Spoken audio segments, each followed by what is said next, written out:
속한 후 예수 삶의 이유 되시네 내 노래 되시네 내가 믿는 분 예수 내가 속한 분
속한 분 예수 삶의 이유 되시네 내 노래 되시네 내가 믿는 분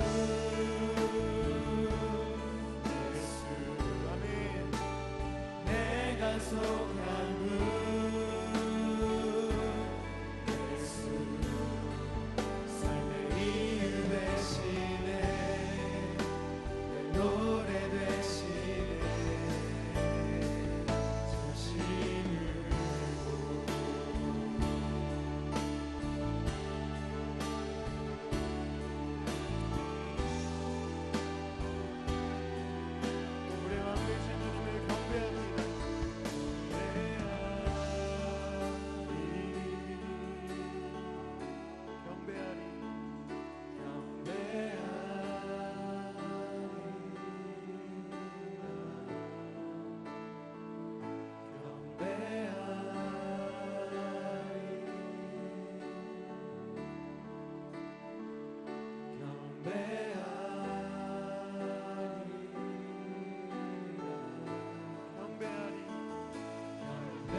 내가 믿는 분 예수 내가 속한 분 예수 삶의 이유 되시네 내 노래 되시네 내가 믿는 분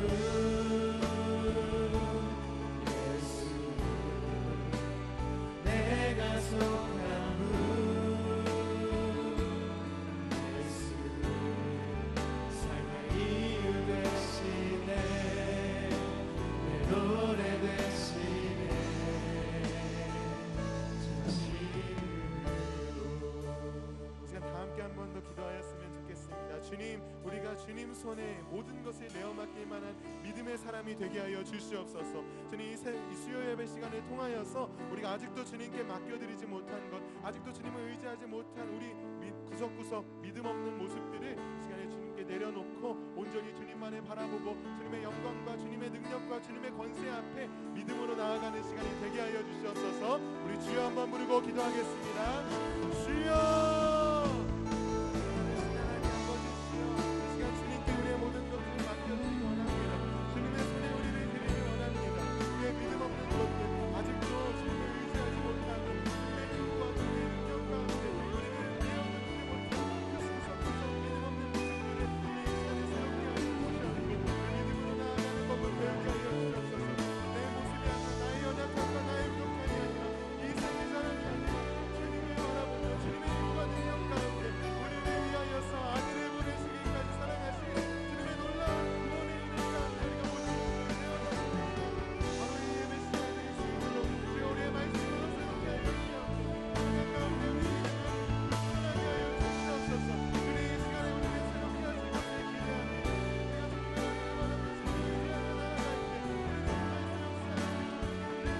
우리가 주님의 은혜를 바라면서 의지하며 나아갈 때 우리는 말씀 역사하는 바라보고 기대하며 나아가는 이 시간 우리를 새롭게 하여 주시옵소서. 우리의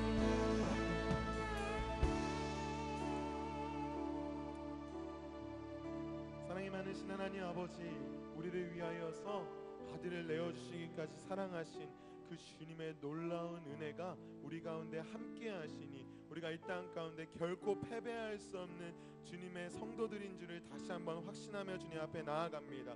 아버지, 이 수요 예배 시간을 통하여서 찬양 가운데, 말씀 가운데, 기도 가운데 다시 한번 세워지게 하시고 주님의 은혜로, 주님의 사랑으로, 주님의 택하심으로 말미암아 우리의 존재를 확인하고 힘을 얻고 돌아가는 시간이 되게 하여 주시옵소서. 사랑과 은혜가 풍성하신 우리 주 예수 그리스도의 이름 받들어 기도드렸습니다. 아멘. 우리 시간에 우리를 위로하시고 우리에게 힘주시는 주님을 기쁨으로 찬양하겠습니다.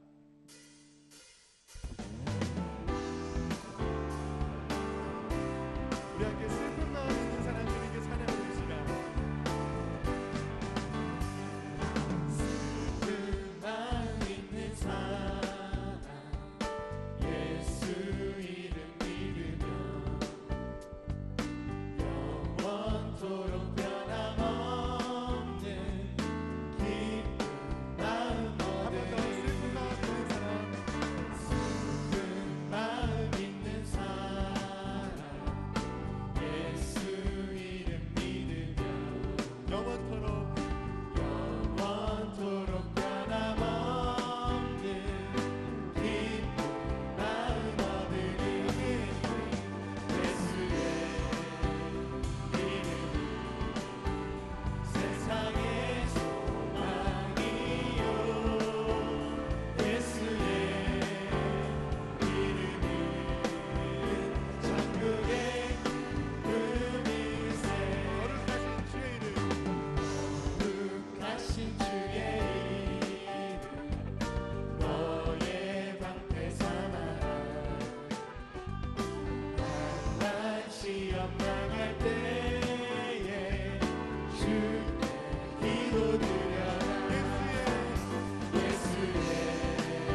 주는 온 땅에 영원한 소망. 아멘. 예수 어둠 속의 빛, 예수 변함없는 진리. 주는 온 땅에 빛이. 우리 한 번 더 열방의 소망 되신 주님 찬양합시다. 예수 열방의 소망. 예수 우리의 위로자. 주는 온 땅에 영원한 소망. 예수 어둠 속의 빛, 예수 변함없는 진리. 주는 온 땅에 빛이 되사. 아멘. 우리 위에 죽으시고 다시 사신 생명의 주. 주님만이 소망이요 변함없는 반석이라. 주님만이 온 세상을 비추시네. 또 죽음에서 부활하신 우리 구주 평강의 왕. 주를 믿는 모든 자의 소망 되신 주를 믿네. 할렐루야. 한 번 더 우리의 소망 되신 주님 찬양합시다. 예수 열방의 소망. 예수 열방의 소망. 예수 우리의 위로자. 주는 온 땅에 영원한 소망. 예수 어둠 속의 빛, 예수 변함없는 진리. 주는 온 땅에 빛이. 우리 한 번 더 그 아름다운 이름을 찬양합시다. 예수 열방의 소망. 예수 우리의 위로자. 주는 온 땅에 영원한 소망. 예수 어둠 속의 빛.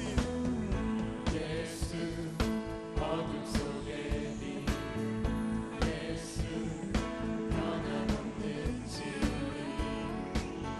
주는 온 땅에 빛이 되시네.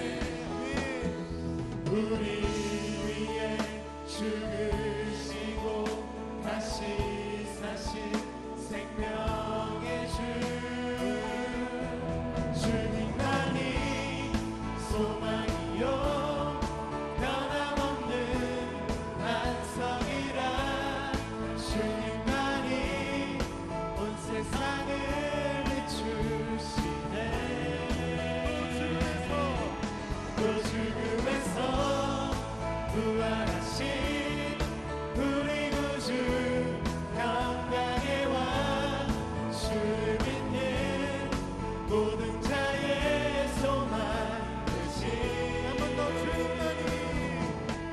주님만이 소망이요 변함없는 반석이라. 주님만이 온 세상을 비추시네.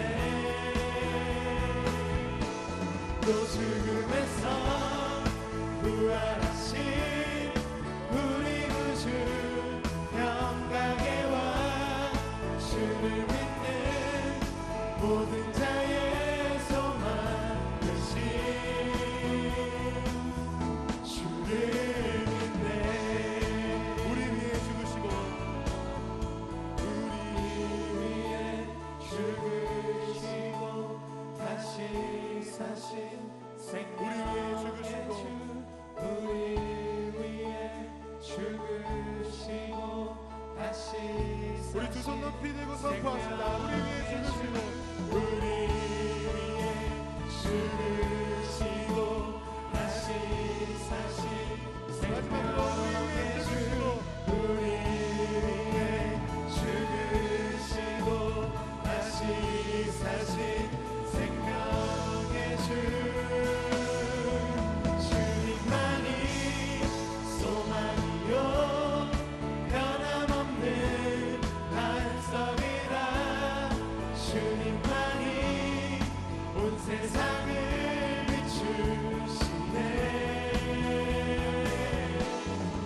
죽음에서 부활하신 우리 구주 영광의 왕 주를 믿는 모든 자의 소망이신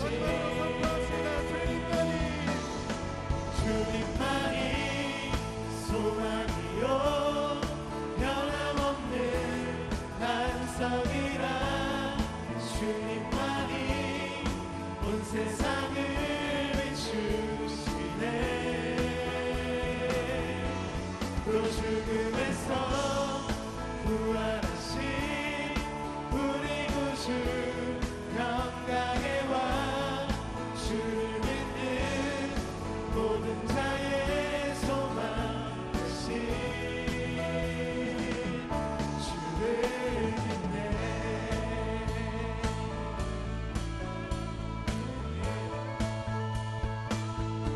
열방의 소망 되신 주님께 감사의 영광의 박수 올려드리겠습니다. 할렐루야. 주님만이 소망이시고 주님만이 우리의 유일한 구원이십니다.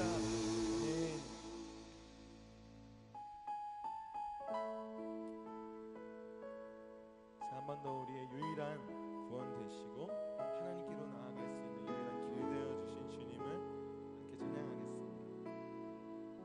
주의 보좌로 나아갈 때 주의 보좌로 나아갈 때 어떻게 나가야 할까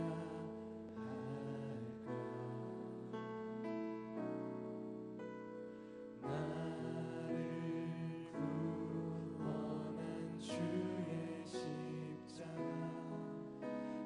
그것을 믿으며 가네 주의 보좌로 나아갈 때에 주의 보좌로 나아갈 나 여전히 부족하나 나 여전히 부족하나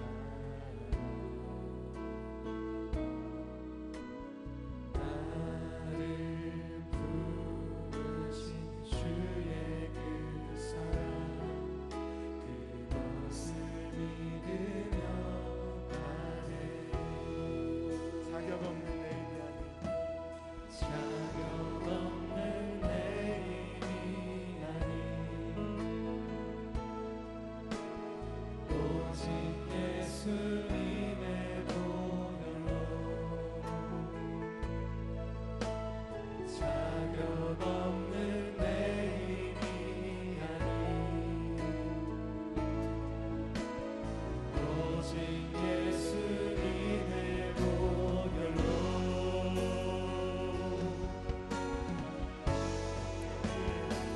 십자가의 보혈 완전하신 사랑 힘입어 나갑니다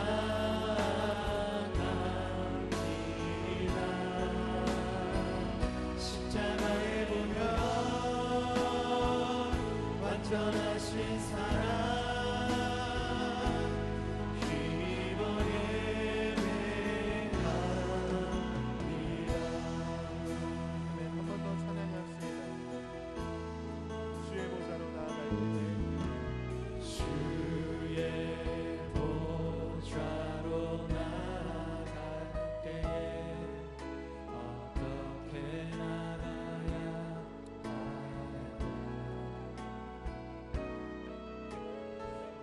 나를 구원한 주의 십자가 그것을 믿으며 가네 주의 보좌로 나아갈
십자가에 보면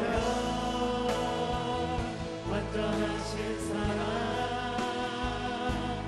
힘입어 나갑니다. 십자가에 보면 완전하신 사랑 힘입어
이 시간에 우리의 마음을 모아서 함께 기도하며 나아가시겠습니다.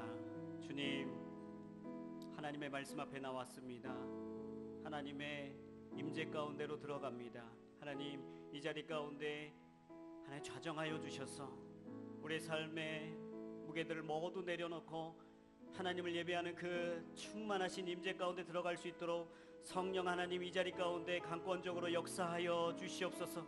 우리의 마음의 짐들을 내려놓습니다. 삶의 무게들을 내려놓습니다. 주님, 예배할 때 하나님만 집중하며 나아가는 귀한 시간 될 수 있도록 역사해달라고 함께 기도하며 나아가시겠습니다.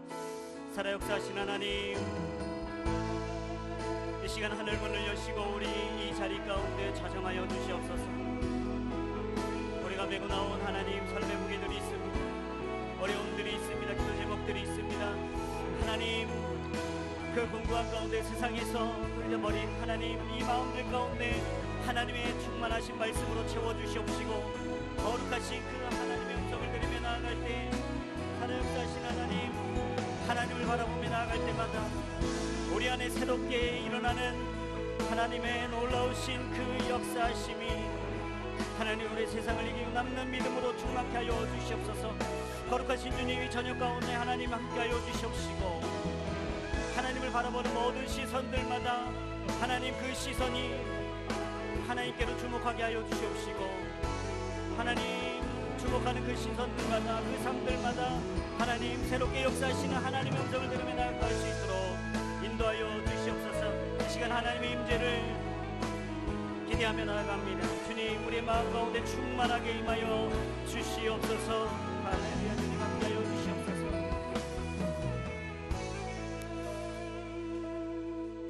제가 다시 한번 기도할 때 하나님, 나의 생각과 나의 마음을 묻고 있는 하나님 세상의 생각들이 이 시간 내려놓아지게 하여 주시옵소서. 하나님을 바라보고 싶지만 우리의 마음속을 혼란스럽게 하고 하나님을 바라보지 못하게 하는 모든 어둠의 세력들이 떠나가게 하여 주시옵소서. 우리의 마음을 정돈시켜 주시옵시고 하나님을 바라보며 나아갈 때 하나님 세상이 줄 수 없는 평안함이 우리 가운데 임하게 하여 주시옵소서. 다시 한번 우리 마음을 올려드리면서 함께 통성으로 기도하며 나가시겠습니다. 오 주님, 이 시간 다시 한번 기도하며 나아갑니다. 하나님, 풍랑 일고 바람 부는 파도와 같은 우리의 마음 가운데 소용돌이 치고 있는 우리의 마음들 가운데 하나님 이 시간 잠잠함으로 임하여 주시옵소서. 우리의 마음을 하나님 앞에 다시 한번 의탁하며 나아가오니 우리의 생각을 메고 우리의 생각을 흔들고 있는 모든 어둠의 세력들과 세상의 생각들이 이 시간 내려놓아지며 하나님만을 바라보며 나아가는 귀한 시간 될 수 있도록 주님 역사하여 주시옵소서. 우리의 입술이, 우리의 생각이, 우리의 영혼이, 우리의 마음이 하나님을 향하는 귀한 시간 될 수 있도록 도와주시옵시고 하나님이 말씀하실 때 우리 가운데 임재하여 주시는 그 하나님의 능력을 바라보며 나아갈 수 있도록 인도하여 주시옵소서. 하나님의 영광이 우리 가운데 머물러 있게 하여 주시옵소서. 할렐루야. 주님 함께하여 주시옵소서. 바라보며 나아갑니다. 주님 도와주시옵소서. 살아 역사하신 하나님 은혜를 감사합니다. 이 저녁에 우리에게 은혜 주시기 위해서 하나님 우리를 불러주시고 풍랑 일고 바람 일고 소용돌이 치고 있는 우리의 삶 가운데서도, 우리의 내면 가운데서도 잠잠하라 말씀하시며 하나님을 주목하게 하심에 감사를 드립니다. 이 시간 하나님의 말씀을 봅니다. 주님, 우리의 눈을 열어주시옵시고 우리의 마음을 열어주시옵시고 우리의 생각을 열어주셔서 하나님의 생명의 말씀이 들어올 때 아멘하며 받는 우리가 될 수 있도록 인도하여 주시옵소서. 이 시간 하나님께서 온전히 함께 하실 줄 믿사오며 좋으신 예수 그리스도의 이름으로 기도 올리옵나이다. 아멘. 할렐루야. 환절기입니다. 건강하시죠? 네, 건강하시길 축복합니다. 우리 함께 말씀 보도록 하겠습니다. 사무엘상 4장 12절부터 22절 말씀입니다. 사무엘상 12절부터 22절 말씀 한 절씩 교독하도록 하겠습니다. 제가 먼저 읽겠습니다. 바로 그날 베냐민 지파 사람 하나가 싸움터에서 도망쳐 실로로 왔습니다. 그의 옷은 찢어졌고 머리에는 먼지가 가득했습니다. 그가 도착했을 때 엘리는 하나님의 괴로 인해 마음을 졸이며 길가 한쪽 의자에 앉아 소식을 기다리고 있었습니다. 그 사람이 성으로 들어와 어떤 일이 일어났는지 말하자 온 성안이 울음바다가 됐습니다. 그 울부짖는 소리를 듣고 엘리가 물었습니다. 웬 소란이냐? 그 사람이 곧장 엘리에게 달려왔습니다. 엘리는 98세나 됐기 때문에 눈이 어두워 잘 볼 수 없었습니다. 그 사람이 엘리에게 말했습니다. 저는 전쟁터에서 온 사람입니다. 바로 오늘 도망쳐 왔습니다. 엘리가 물었습니다. 내 아들아, 무슨 일이 있었느냐? 그 소식을 전하는 사람이 대답했습니다. 이스라엘이 블레셋 사람들 앞에서 도망쳤고 수많은 군사들이 죽었습니다. 또한 당신의 두 아들 홈니와 비느하스도 죽었고 하나님의 궤도 빼앗겼습니다. 하나님의 궤에 대한 말을 듣고 엘리는 그만 성문 곁에서 의자 뒤로 거꾸러져 목이 부러진 채 죽고 말았습니다. 그의 나이 많은 노인인데다 몸이 뚱뚱했기 때문이었습니다. 엘리는 40년 동안 이스라엘을 이끌었던 사사였습니다. 그의 며느리인 비느하스의 아내는 임신해 출산할 때가 가까웠습니다. 그녀는 하나님의 궤를 빼앗겼고 시아버지와 남편이 죽었다는 소식을 듣고는 갑자기 진통하다가 몸을 구부린 채 아이를 낳았습니다. 그녀가 숨을 거두려 하는데 옆에 있던 여인들이 두려워하지 마세요. 아들을 낳았어요. 하고 말했습니다. 하지만 그녀는 대꾸하지도 않고 관심도 보이지 않다가 영광이 이스라엘에서 떠났다 하며 아이의 이름을 이가봇이라고 지었습니다. 하나님의 궤를 빼앗겼고 시아버지와 남편이 죽었기 때문입니다. 함께 읽겠습니다. 무엇보다 그녀는 하나님의 궤를 빼앗겼기 때문에 영광이 이스라엘에서 떠났다고 말한 것이었습니다. 아멘. 영광이 떠난 자리라는 제목으로 우리 말씀을 함께 나누고자 합니다. 아이의 이름을 지을 때 저희는 이 아이가 이 세상을 어떻게 살아갈지, 또 사람들에게 어떤 영향력을 끼칠지, 또 이 세상에서 어떤 역할을 할지를 기대하면서 아주 좋은 이름을 갖다 붙이죠.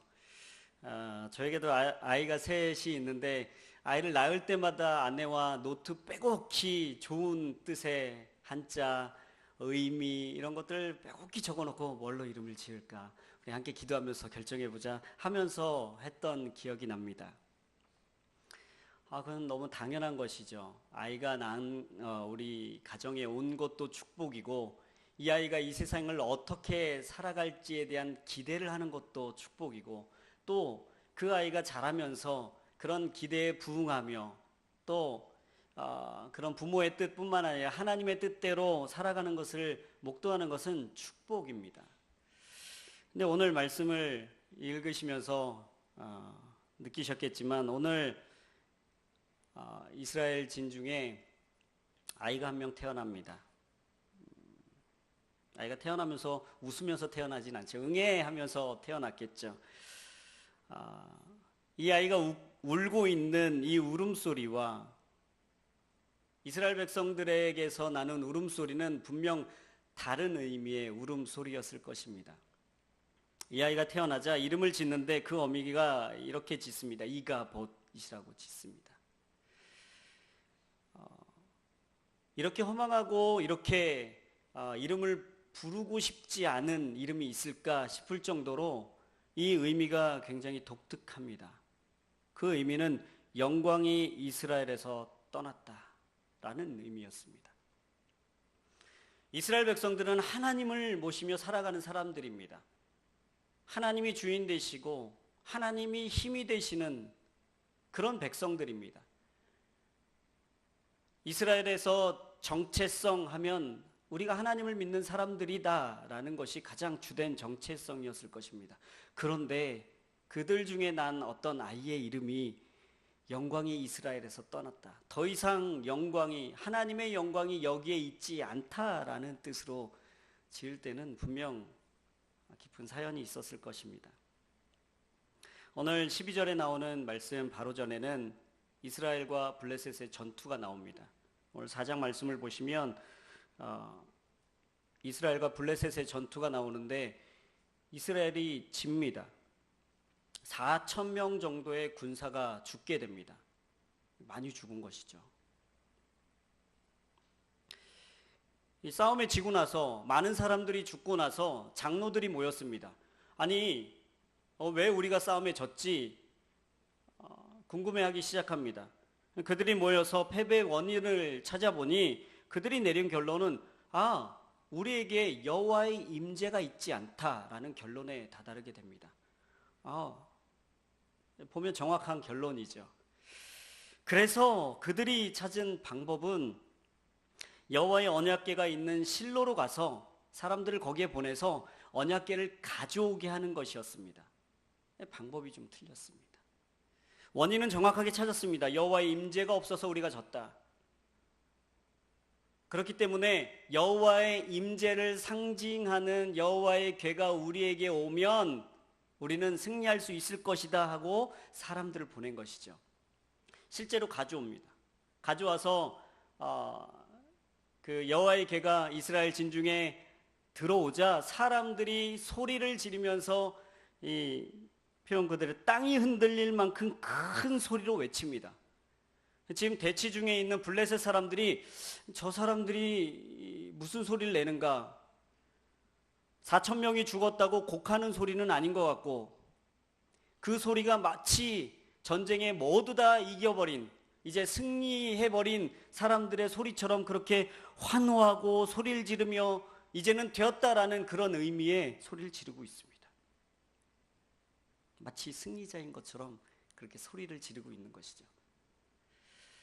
보니까 블레셋 사람들이 그 이유를 들어보니까 여호와의 궤가 이스라엘에 도착했다더라. 그래서 그 사람들이 그렇게 소리를 지르고 마치 승리한 것처럼 그렇게 한다더라 하면서 취한 반응이 독특합니다.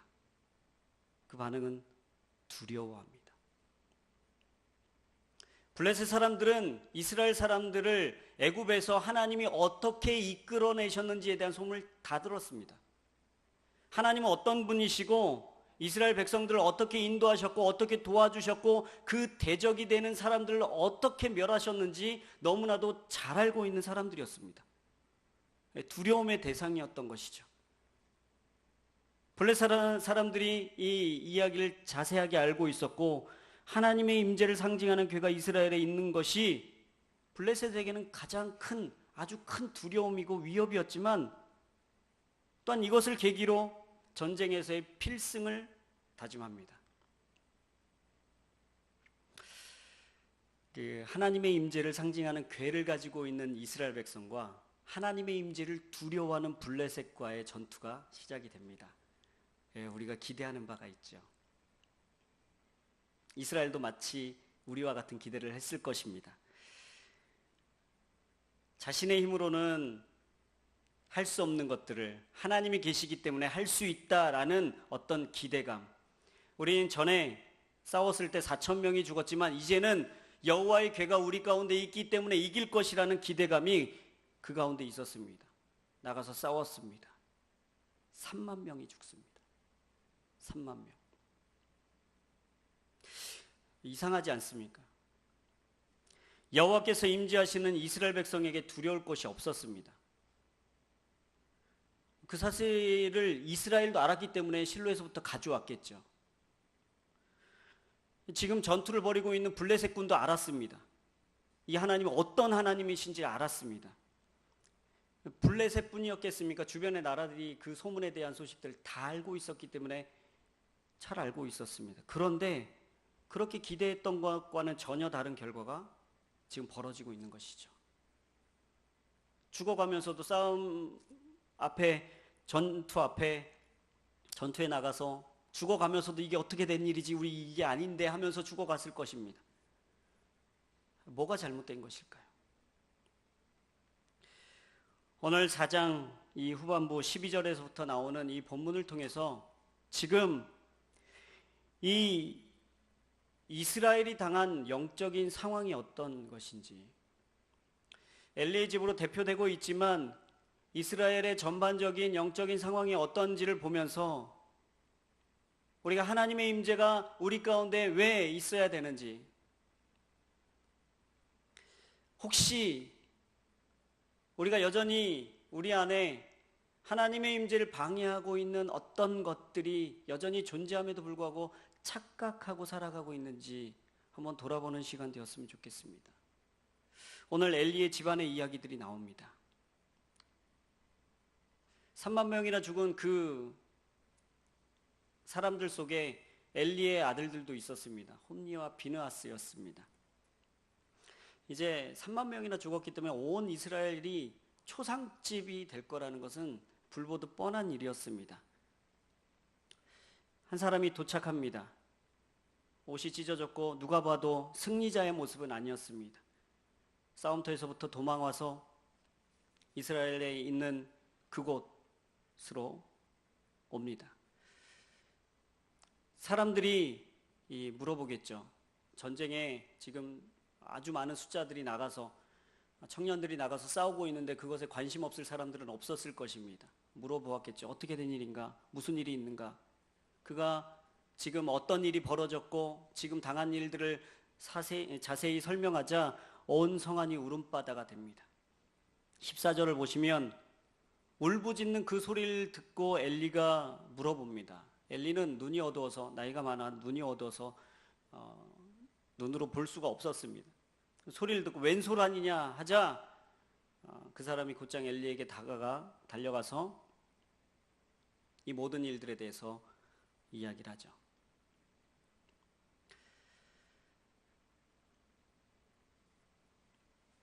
엘리는 40년 동안이나 이스라엘을 다스렸던 사사였습니다. 사사는 이스라엘 백성들이 처하고 있는 영적인 상황에 대해서 하나님이 어떤 관점으로 보시고 계시는가를 말해주는 바로미터 역할을 하는 그런 사람이었습니다. 단순하게 제사를 지내는 사람이 아니라, 단순히 그 어떤 하나님의 말을 대언하는 것이 아니라, 지금 이스라엘의 상황이 어떠하고 지금 하나님 원하시는 모습은 어떠하기 때문에 우리가 이렇게 변화되어야 된다는 것을 말해줘야 되는, 즉 영적으로 깨어 있어야 되는 사람이었습니다. 그런데 엘리가 지금 눈이 어두워졌다라는 것으로 상징되고 있는 진짜 영적으로 눈이 어두워지게 된 지경, 이 지경까지 그러면 무엇을 했는가? 어떻게 이스라엘이 하나님의 임재를 기대하고 하나님이 마치 자신들에게 함께 하시는 것 같은 착각으로 나가서 3만 명이나 죽게 되는 그런 처참한 일들이 벌어지게 되었는가? 엘리의 영적인 어두움 때문이었습니다. 그 어둠은 어떤 것으로 증거되고 있냐면 첫 번째는 방치된 음란함이었습니다. 사무엘상 2장 22절에서부터 25절 말씀을 보겠습니다.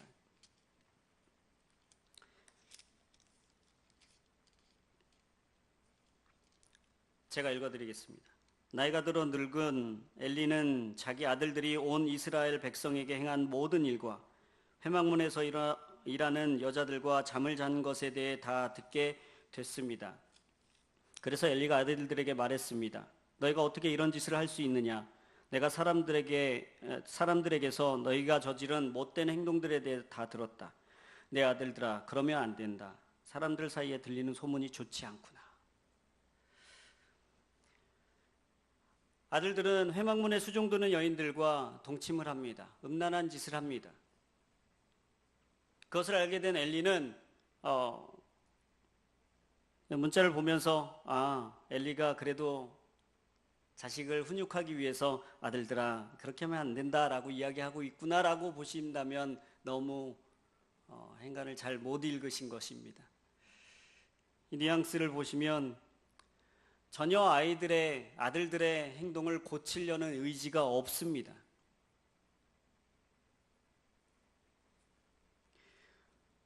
음란한 짓이 하루아침에 그렇게 됐겠습니까?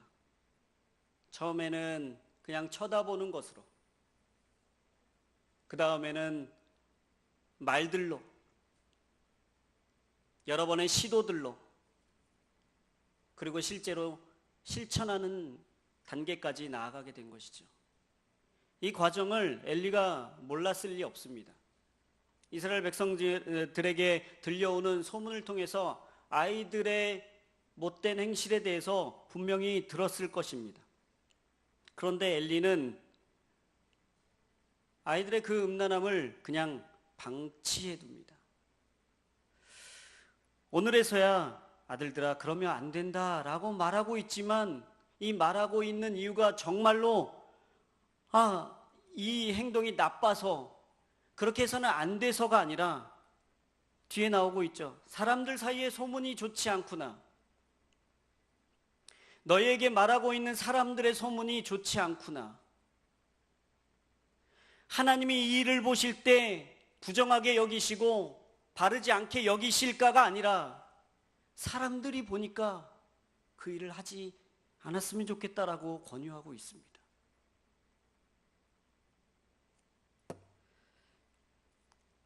우리 자녀들을 교육할 때 우리 자녀들의 교육의 중요한 것 중에 하나가 가이드 설정입니다. 우리 아이들은 해봐요. 도전해봅니다. 해도 되는지 안 되는지 해봅니다. 안 해보고 저거 안 되는구나 하는 아이들은 없습니다. 해보고 안 되는구나, 되는구나를 판단하게 되는 것이죠. 방치된 음란함은 그것의 연속선 속에 있는 것이죠. 도전해봤을 것입니다. 처음에는 마음 먹었을 것이 도전해보고 시도해보고 진짜로 해보는 단계까지 나아가게 되는 것이죠. 마가복음 9장 43절 48절에 성경은 죄의 유혹에 대해서 단호하게 이야기합니다. 내 손이 너를 죄짓게 하거든 잘라버려라. 손이 죄짓게 하거든 잘라버려라. 두 손을 가지고 영원히 꺼지지 않는 지옥불에 들어가는 것보다 훨씬 낫다. 내 발이 죄지으면 발을 잘라라. 내 눈이 너를 죄짓게 하거든 뽑아버려라.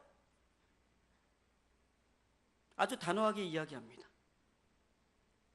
내부로부터 올라오고 있는 죄들에 대해서, 자신이 억누를 수 없는 죄들에 대해서는 잘라버리라고 단호하게 이야기합니다.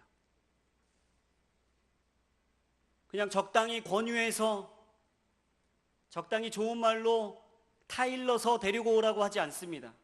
단호하게 아닌 건 아니다라고 가이드 설정을 분명히 해줘야 된다라고 이야기하는 것이죠. 학부모가 되다 보니 싸워야 될 게 많더라고요.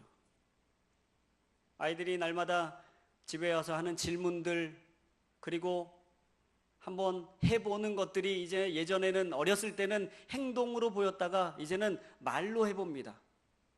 적당히 말도 놔봤다가 아빠에게 혼나면 존댓말을 써야 되는구나 하고 알게 되고, 적당히 눈치 보면서 거짓말도 해봤다가 혼나면 거짓말하면 안 되는구나를 알게 됩니다. 그러면서 느끼는 것은 우리 아이들의 문화와 끊임없이 내가 싸워야 되는구나. 끊임없이 우리 아이들의 문화에 관심을 가지고 적당히 넘어가지 않도록, 적당히 그 가이드라인이 흐릿해지지 않도록 내가 분명한 선을 그어줘야겠다. 무엇을 기준으로? 하나님을 기준으로, 말씀을 기준으로 그렇게 해줘야겠다라는 깨달음을 얻습니다. 죄짓게 할 수 있는 외부로부터의 이 유혹은 어떻게 해야 되는가? 디모데후서 3장 2절로부터 5절까지 말씀은 요약하자면, 이렇게 죄짓게 하는 외부로부터의 시도들, 그런 사람들로부터 멀리하여라. 내부로부터 오는 죄는 끊어버리고, 외부로부터 오는 시도들은 멀리해서 가까이 하지 말고 도망가 버려라 라고 이야기하고 있습니다. 존 웨슬리는 그의 설교에서 이 음란함에 대해서 얘기할 때, 이 음란함이 우리 마음 가운데 들어오면 마치 들릴라를 품고 있는 것과 같은 것이다. 들릴라를 품고 있는 가슴은 하나님을 품어 안을 수 있는 가슴이 없는 것이다 라고 이야기합니다. 들릴라를 바라보는 눈빛이 우리에게 있으면 하나님의 영광의 빛이 우리를 다시 회복시킬 수 없다라고 이야기합니다. 한쪽에 음란한 마음을 품고 하나님의 영광의 빛을 바라보고 있는 것은 허사라고 분명하게 이야기합니다. 음란함은 뒤로 가지 않습니다. 전진입니다.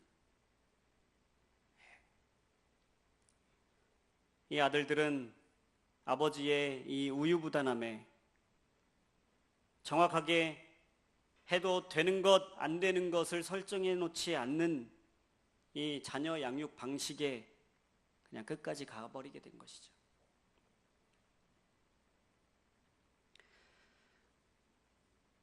이 시대의 영적인 거장들이 넘어지는 모습들 많이 보지 않습니까, 저희가?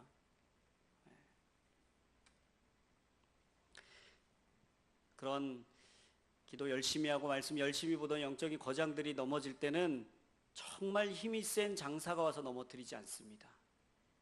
날마다 반복되고 지속되고 연속되어지는 그 음란함들, 성적인 타락들, 그것이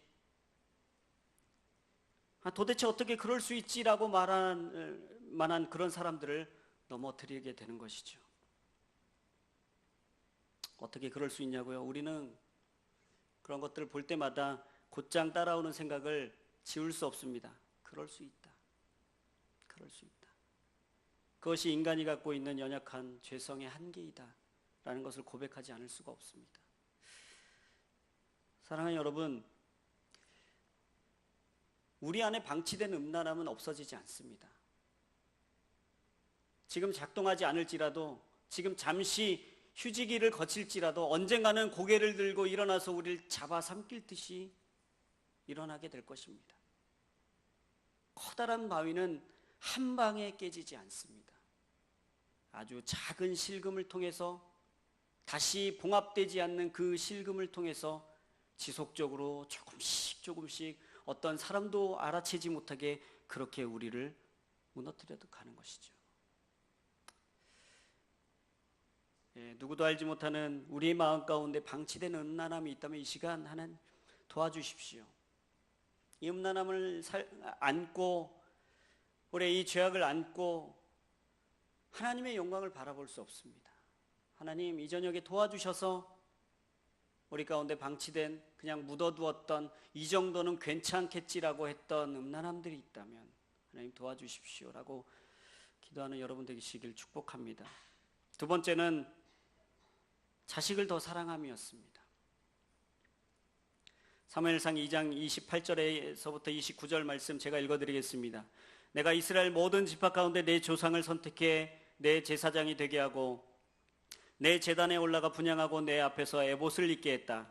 또한 이스라엘 백성들이 드리는 모든 화제를 내 조상의 집에 주었다. 그런데 너희는 어째서 내 초소에서 내게 바치라고 명령한 내 재물과 예물을 업신여기느냐? 내가 어떻게 나보다 내 아들들을 사랑해 내 백성 이스라엘이 바친 모든 재물 가운데 가장 좋은 것으로 스스로 살찌게 할 수 있느냐?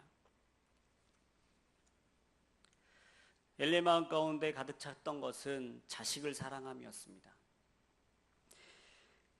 이것이 영적으로 그의 눈을 어둡게 한 것이죠. 성경은 우리에게 자식을 사랑하지 말라고 이야기하지 않습니다. 자식을 사랑하라고 말하고 있지요. 아브라함이 이삭을 바칠 때 그 아들 이삭을 사랑하지 않아서 선뜻 모리아산으로 향한 것이 아닙니다. 행간이 나오고 있지 않지만 진정한 아버지라면 요즘은 하찮은 부성이라고도 하더라고요. 근데 아무튼 아이를 사랑하는 아버지의 마음이 정말 인간이라면 있지 않겠습니까? 아버지라면 그 밤새 하나님의 말씀을 듣고 아침에 일어나서 모리아산으로 가기까지 그 밤새 푹 잤겠습니까? 내일 먼 길을 떠나야 되기 때문에 오늘 푹 자두자 하고 다리 쭉 뻗고 잤겠습니까? 아버지라면 그럴 수 없는 것이죠. 도망갈까? 죽어버릴까? 내가 내 아이를 어떻게 산제물로 바칠 수 있는가? 도망갈 수만 있다면 요나를 몰랐겠지만 요나처럼 도망가고 싶다, 이런 생각을 갖지 않겠습니까? 이 세상에 어떤 것으로 자식의 목숨과 바꿀 수 있겠습니까? 없지요. 없습니다. 만약에 그런 것이 있다면 그는 아버지가 아닌 것이죠. 맞죠? 그렇죠. 하지만 성경에서 경고하고 있는 것은 하나님이 계셔야 될 그 자리에 자식을 올려놓는 것입니다. 여기서 말하고 29절에 말하고 있는 업신여기다는 어원이 없다, 전무하다라는 데서 왔다고 합니다. 하나님을 없는 것으로 여기는 거예요. 하나님이 마땅히 우리의 마음 가운데 자리하고 주인으로 자리하고 계셔야 될 그 자리에 없는 것으로 여기는 것입니다. 신기한 것은 그 자리는 무엇인가로 꼭 대치된다는 거예요. 팀 켈러 목사님이 쓰신 내가 만든 신이란 책에 그 자리를 현대인들이 무엇으로 대치하고 있는가에 대해서 쭉 나열해 놓고 있습니다. 한번 말씀드리면 우리의 내 평생의 소원이 하는 것으로 하나님보다 더한 자리에 올려놓는다는 거예요. 사랑이 그렇습니다. 자식 사랑도 그거 안에 포함이 되겠죠. 돈과 성취와 권력과 문화와 종교를 마땅히 하나님이 계셔야 될 자리에 올려놓고 마치 그것이 나의 전부인 양 그렇게 살아가는 것이 하나님이 가증하게 여기시는 것, 하나님이 업신여김을 받는 것, 그런 것이라는 것이죠. 엘리의 악함은 이 성경의 많은 부분을 통해서 또한 드러납니다. 사무엘상 3장 13절에 보면 엘리가 자기 아들들이 스스로 벌을 청하는 것을 알면서도 그것을 막지 않습니다. 아까 말씀드린 것처럼 처음부터 회막에 있는 여인들과 동침한 것이 아니었습니다. 막 갑자기 우발적으로 한 것이 아니었습니다. 날마다 쌓아온 죄악들이 어느 순간에 터지게 된 것이죠. 그것을 알면서 그것을 아는 아들들이, 일말의 양심이 남아있는 그 아들들이 아버지에게 스스로 벌을 청합니다. 자식을 벌하지 않습니다. 자식을 사랑하기 때문에 커가면서 그럴 수 있는 거야 라는 것으로 모든 죄악을 다 덮어버립니다. 이렇게 자라난 아이들, 자식들을 성경은 불량자라고 이야기합니다. 엘리의 아이들들을 성경은 딱 두 단어로 정리하고 있는데, 불량자여 여호와를 알지 아니하더라.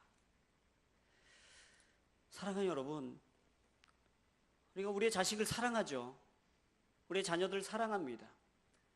하지만 이 자녀들을 사랑하는 것이 정말 우리 아이들의 가치가 있어서, 정말 사랑할 만한 가치가 있어서 정말 존귀하고 귀한 존재로 여김을 받게 하기 위해서 사랑하는 그 사랑이 오히려 가치 없는 것으로 여겨짐을 받는다면 우리는 헛수고하는 것 아니겠습니까? 그렇다면 정말 우리 아이들의 가치를 밝히 드러내는 것이 무엇인가?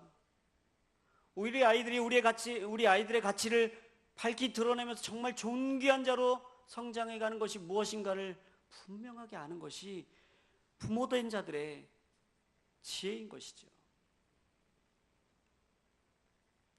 불량한 자로 표현되고 있는 것은 가치가 없다라는 뜻으로 연결되고 있습니다. 내 아이가 세상에서 가치 없는 사람으로 커갔으면 좋겠다라고 말하는 사람은 아무도 없을 것입니다.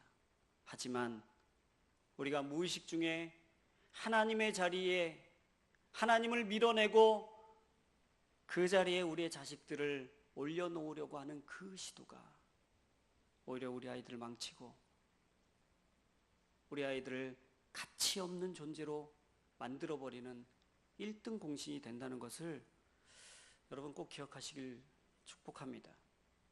우리 아이들은 하나님의 말씀, 그 진리의 가이드라인 안에서 자라갈 때 가장 가치 있는 존재로 여김을 받게 될 것입니다.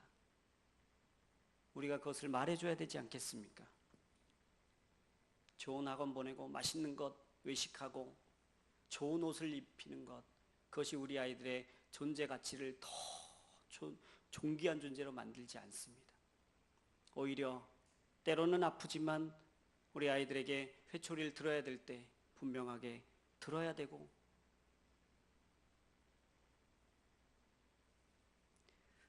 우리 아이들이 영적인 둔감함에 빠졌을 때 다시 한번 하나님의 말씀 앞에 나아가야 된다라고 말해줄 수 있는 것이 우리 부모들 아닌가 생각하게 됩니다. 엘리는 이렇게 자식 사랑으로 인해서 영적으로 둔감해지게 되었습니다. 둔감함에 빠졌어요.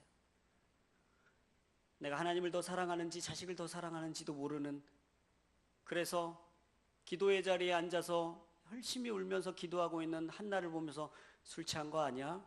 나 술했어? 라고 할 만큼 영적인 둔감함에 빠진 것이죠. 사실은 한나가 앉아서 기도하고 있는 그 자리는 엘리가 앉아서 울며 기도해야 되는 자리였습니다. 그런데 엘리는 그 옆에 앉아서 의자에 앉아서 빈둥빈둥 영적인 둔감함을 온몸으로 드러내면서 앉아 있는 거예요. 우리는 어떻게 하고 있습니까? 자식을 사랑한다는 모습으로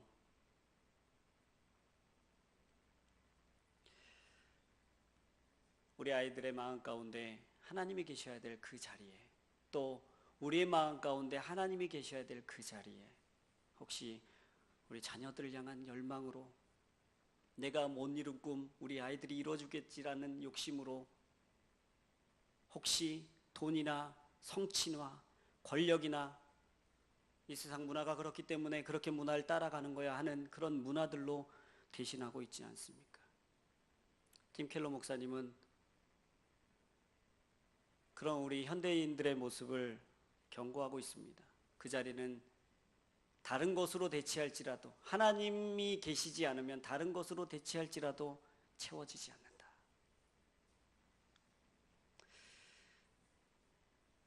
이렇게 양육한 자녀들의 결론은 사무엘상 2장 30절에 나와 있습니다. 제가 읽어드리겠습니다. 그러므로 이스라엘의 하나님 나 여호와가 말한다. 내가 내 집과 내 조상의 집이 영원히 내 앞에서 나를 섬길 것이라고 말했지만 이제는 더 이상 그렇지 않을 것이다. 나를 존중하는 사람들을 내가 존중할 것이고 나를 멸시하는 사람들을 나도 멸시할 것이다. 이스라엘에 남아있는 것은 존중이 사라진 섬김만 남아있습니다.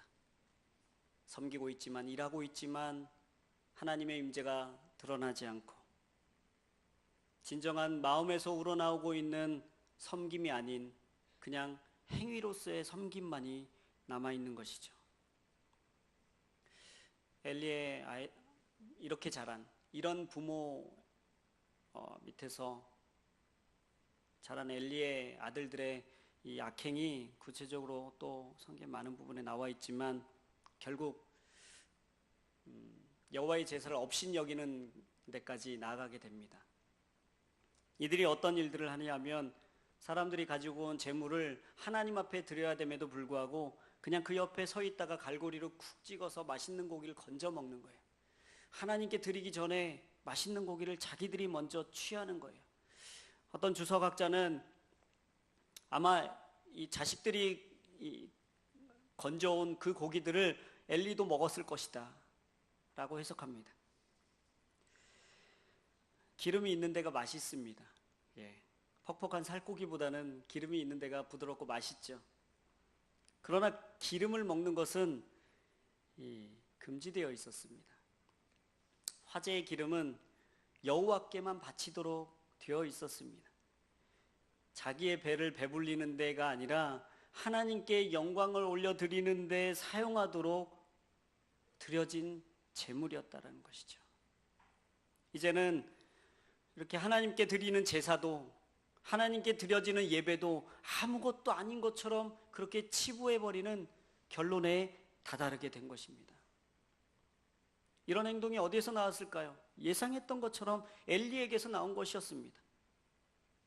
엘리는 하나님보다 자신의 아들들을 더 존중했습니다. 중히 여겼습니다. 이 중히 여기다라는 말은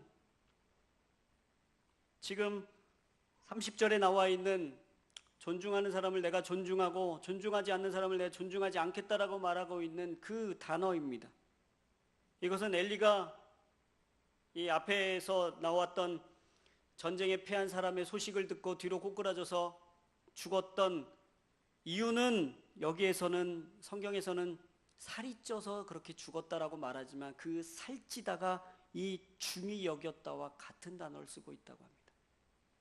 결국은 하나님을 중히 여긴 것이 아니라 그것보다 세상의 것, 내가 생각하는 중요한 가치들을 중요하게 여김으로 살이 찌는 거예요, 살이.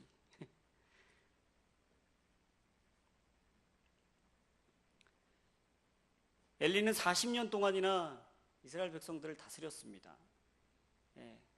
길게 다스렸습니다. 이스라엘 백성들에겐 재앙이었죠. 하나님을 사랑해야 될 리더가, 하나님을 사랑해야 될 예배자가 그 자리를 지키지 않고, 기도의 자리를 귀하게 여기지 않고, 하나님께 드려야 될 제물을 귀한 것으로 여기지 않고 그렇게 살아가다가 자기에게 닥친 어려움, 블레셋과의 전투에서 지게 되는 이 어려움을 통해서 이제서야 하나님을 찾게 되는 거예요. 이미 하나님의 영광이 떠난 지 오래지만 그 안에 이미 죄악으로 쩌들어서 그 기도를 들으시지 않은 지 오래지만 아직도 그 자리에 존중이 사라진 섬김을 통해서 나는 하나님의 일을 하고 있다라고 착각하고 살아가는 것이죠.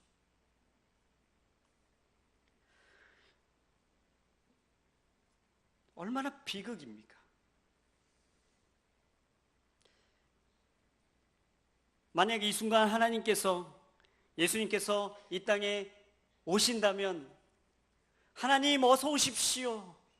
제가 하나님 오기를 얼마나 기다렸는지 아십니까? 제가 예배하면서 기다렸습니다라고 나아가는 우리가 돼야 되지 않겠습니까? 하나님 지금 아니고요. 예배 끝난다면 제가 집에 가서 좀 정리 좀 할게요. 집에 아직 쌓아놓은 죄악들이 아직 많거든요. 주님 하루만 더 늦게 오시면 안 되겠습니까? 내가 아직 우리의 자녀들을 영적으로 신앙으로 양육하지 못했습니다. 내가 우리의 가족들을 내 안에 있는 탐심들을 아직 치우지 못했습니다. 하루만 더 있다 오십시오라고 말할 수 있겠습니까? 하나님을 존귀히 여기는 것은 우리의 가장 삶의 좋은 자리에 앉혀드리는 것입니다. 우린 피조물입니다. 피조물이 창조주를 존귀히 여긴다고 해서 창조주가 더 존귀하게 되겠습니까? 아니죠. 하지만 하나님은 우리를 통해서 존귀히 여김을 받기 원하신다는 겁니다. 하나님 우리를 사랑하시기 때문에 우리의 첫째가 되기 원하시고 어려운 가운데서 여호와의 이름을 부르며 나아가는 우리가 되기를 원하신다는 것입니다.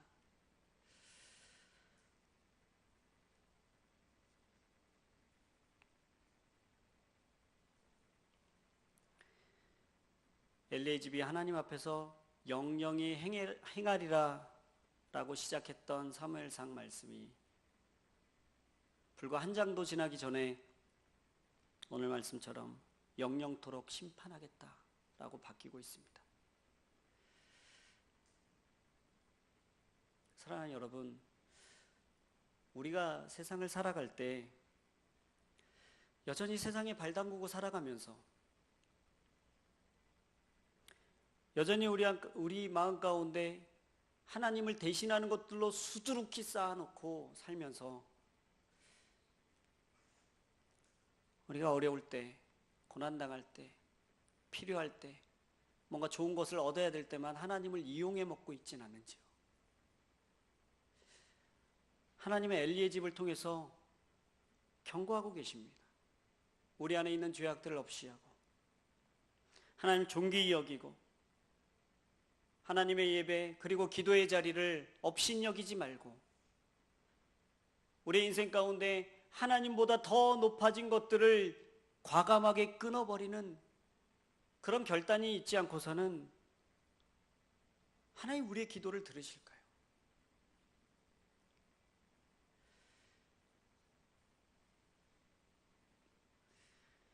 우리의 기도가 정말 하나님께 상달되는 기도, 하나님이 우리의 기도를 들으시면서 내 마음이 네가 기도하는 그 기도 제목과 똑같구나.